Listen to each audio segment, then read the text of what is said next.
Dr. Lanyon's Narrative. On the 9th of January, now 4 days ago, I received by the evening delivery a registered envelope addressed in the hand of my colleague and old school companion, Henry Jekyll. I was a good deal surprised by this, for we were no means in the habit of correspondence. I had seen the man, dined with him indeed the night before, and I could imagine nothing in our intercourse that should justify the formality of registration. The contents increased my wonder, for this is how the letter ran. 10th December 18. Dear Lanyon, you are one of my oldest friends, and although we may have differed at times on scientific questions, I cannot remember, at least on my side, any break in our affection. There was never a day when if you had said to me, Jekyll, my life, my honor, my reason depend on you, I would not have sacrificed my fortune or my left hand to help you. Lanyon, my life, my honor, my reason are all at your mercy. If you fail me tonight, I am lost. You might suppose after this preface that I am going to ask you for something dishonorable to grant. Judge for yourself. I want you to postpone all other engagements for today, even if you were summoned to the bedside of an emperor, to take a cab unless your carriage should be actually at the door, and with this letter in your hand for consultation, to drive straight to my house. Poole, my butler, has his orders. You will find him waiting your arrival with the locksmith.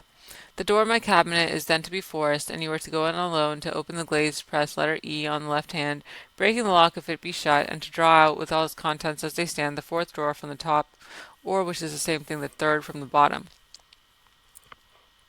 In my extreme distress of mind, I have a morbid fear of misdirecting you, but even if I am in error, you may know the right drawer by its contents. Some powder is a file and a paper book. The drawer I beg of you to carry back with you to Cavendish Square exactly as it stands. That is the first part of the service. Now for the second. You should be back, if you set out at once on the receipt of this, long before midnight.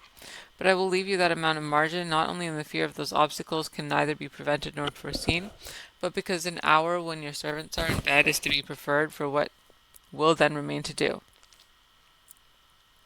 At midnight, then, I have to ask you to be alone in your consulting room, to admit with your own hand into the house a man who will present himself in my name, and to place in his hands the drawer that you will have brought with you from my cabinet.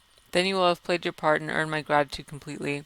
5 minutes afterwards, if you insist upon an explanation, you will have understood that these arrangements are of capital importance, and that by the neglect of one of them, fantastic as they must appear, you might have charged your conscience with my death or the shipwreck of my reason. Confident as I am that you will not trifle with this appeal, my heart sinks, and my hand trembles at the bare thought of such a possibility. Think of me at this hour in a strange place, laboring under a blackness of distress that no fancy can exaggerate, and yet well aware that, if you will but punctually serve me, my troubles will roll away like a story that's told. Serve me, my dear Lanyon, and save your friend, H.J. P.S. I had already sealed this up when a fresh terror struck upon my soul. It is possible that the post office may fail me, and this letter not come into your hands until tomorrow morning. In that case, dear Lanyon, do my errand when it shall be most convenient for you in the course of the day, and once more expect my messenger at midnight. It may then already be too late, and if that night passes without event, you will know that you have seen the last of Henry Jekyll. Upon the reading of this letter, I made sure my colleague was insane, but till that was proved beyond the possibility of doubt, I felt bound to do as he requested. The less I understood this farrago, the less I was in a position to judge of its importance, and an appeal so worded could not be set aside without a grave responsibility. I rose accordingly from table, got into a hansom, and drove straight to Jekyll's house. The butler was awaiting my arrival. He had received by the same post as mine a registered letter of instruction, and had sent at once for a locksmith and a carpenter. The tradesmen came while we were yet speaking, and we moved in a body to old Dr. Jeddon's surgical theatre, from which, as you are doubtless aware, Jekyll's private cabinet is most conveniently entered. The door was very strong, the lock excellent. The carpenter avowed he would have great trouble and have to do much damage if force were to be used, and the locksmith was near despair. But this last was a handy fellow, and after 2 hours' work the door stood open. The press marked E was unlocked, and I took out the drawer, had it filled up with straw and tied in a sheet, and returned with it to Cavendish Square. Here I proceeded to examine its contents. The powders were neatly enough made up, but not with the nicety of dispensing chemists, so that it was plain they were of Jekyll's private manufacture, and when I opened one of the wrappers I found what seemed to me a simple crystalline salt of a white color. The phial to which I next turned my attention might have been about half full to a blood-red liquor, which was highly pungent to the sense of smell and seemed to me to contain phosphorus and some volatile ether. At the other ingredients I could make no guess. The book was an ordinary version book, and contained little but a series of dates. These covered a period of many years, but I observed that the entries ceased nearly a year ago and quite abruptly. Here and there a brief remark was appended to a date, usually no more than a single word, double occurring perhaps 6 times in a total of several hundred entries, and once very early in the list and followed by several marks of exclamation, total failure. All this, though it whetted my curiosity, told me little that was definite. Here were a phial of some tincture, a paper of some salt, and the record of a series of experiments that had led, like too many of Jekyll's investigations, to no end of practical usefulness. How could the presence of these articles in my house affect either the honor, the sanity, or the life of my flighty colleague? If his messenger could go to one place, why could he not go to another? And even granting some impediment, why was this gentleman to be received by me in secret? The more I reflected, the more convinced I grew that I was dealing with a case of cerebral disease, and though I dismissed my servants to bed, I loaded an old revolver that I might be found in some posture of self-defence. 12 o'clock had scarce rung out over London, ere the knocker sounded very gently on the door. I went myself at the summons, and found a small man crouching against the pillars of the portico. "Are you come from Mr. Jekyll?" I asked. He told me yes by a constrained gesture, and when I had bidden him enter, he did not obey me without a searching backward glance into the darkness of the square. There was a policeman not far off, advancing with his bull's-eye open, and at the sight I thought my visitor started and made greater haste. These particulars struck me, I confess, disagreeably, and as I followed him into the bright light of the consulting room I kept my hand ready on the weapon. Here at last I had a chance of clearly seeing him. I had never set eyes on him before, so much was certain. He was small, as I have said. I was struck besides with the shocking expression of his face, with its remarkable combination of great muscular activity and great apparent debility of constitution, and last but not least with the odd subjective disturbance caused by his neighbourhood. This bore some resemblance to incipient rigour, and was accompanied by marked sinking of the pulse.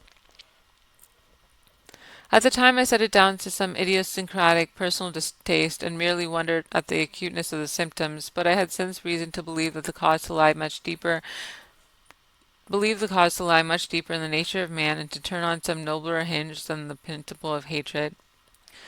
This person, who had thus from the first moment of his entrance struck in me what I can only describe as a disgustful curiosity, was dressed in a fashion that would have made an ordinary person laughable.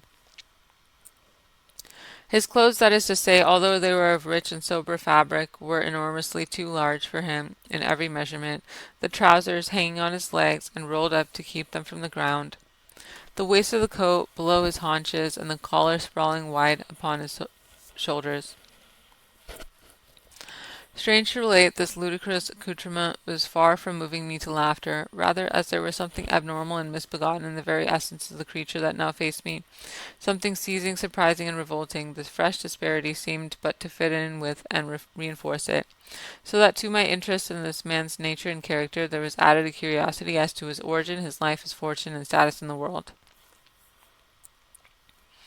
These observations, though they have taken so great a space to be set down in, were yet the work of a few seconds. My visitor was indeed on fire with sombre excitement. "Have you got it?" he cried. "Have you got it?" And so lively was his impatience that he even laid his hand upon my arm and sought to shake me. I put him back, conscious at its touch of a certain icy pang along my blood.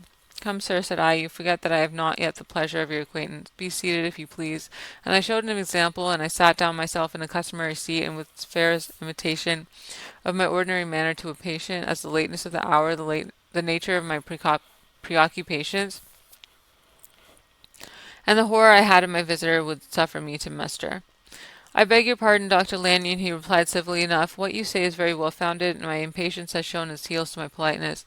I come here at the instance of your colleague, Dr. Henry Jekyll, on a piece of business of some moment, and I understood—" He paused and put his hand to his throat, and I could see, in spite of his collected manner, that he was wrestling against the approaches of hysteria. "I understood a drawer—" But here I took pity on my visitor's suspense, and perhaps on my own growing curiosity. "There it is, sir," said I, pointing to the drawer where it lay on the floor behind the table and still covered with a sheet. He sprang to it, and then paused, and laid his hand upon his heart. I could hear his teeth grate with a convulsive action of his jaws, and his face was so ghastly to see that I grew alarmed, both for his life and reason. "Compose yourself," said I. He turned a dreadful smile to me, and as if with the decision of despair, plucked away the sheet. At sight of the contents, he uttered one loud sob of such immense relief that I sat petrified, and the next moment, in a voice that was already fairly well under control, "Have you a graduated glass?" he asked. I rose from my place with something of an effort and gave him what he asked. He thanked me with a smiling nod, measured out a few minims of the red tincture, and added one of the powders. The mixture, which was at first of a reddish hue, began in proportion as the crystals melted to brighten in color, to effervesce audibly, and to throw off small fumes of vapor. Suddenly, at the same moment, the ebullition ceased, and the compound changed to a dark purple, which faded again more slowly to a watery green. My visitor, who had watched these metamorphoses with a keen eye, smiled, set down the glass upon the table, and then returned and looked upon me with an air of scrutiny. "And now," said he, "to settle what remains. Will you be wise? Will you be guided? Will you suffer me to take this glass in my hand, and to go forth from your house without further parley? Or has the greed of curiosity too much command of you? Think before you answer, for you shall be done as you decide. As you decide, you shall be left as you were before, and neither richer nor wiser, unless the sense of service rendered to a man in mortal distress may be counted as kind of riches of soul.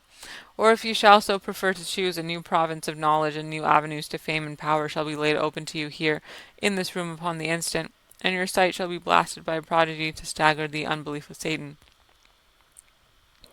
"Sir," said I, affecting a coolness that I was far from truly possessing, "you speak enigmas, and you will perhaps not wonder that I hear you with no very strong impression of belief.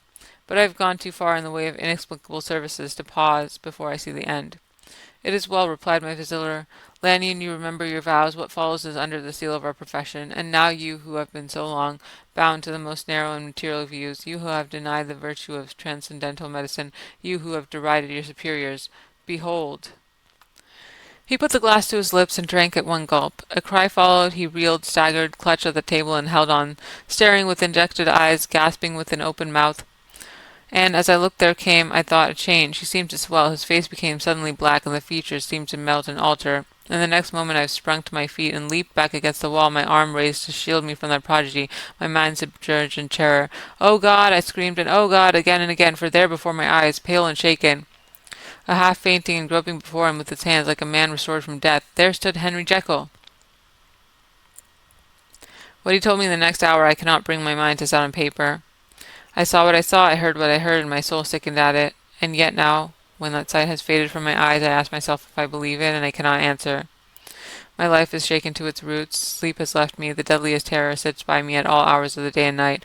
I feel that my days are numbered, and I must die, and yet I shall die incredulous. As for the moral turpitude that man unveiled to me, even with tears of penitence, I cannot, even in memory, dwell on it without a start of horror. I will say but one thing, Utterson, and that, if you can bring your mind to credit it, will be more than enough. The creature who crept into my house that night was, on Jekyll's own confession, known by the name of Hyde, and hunted for in every corner of the land as a murderer of Carew. Hasty Lanyon.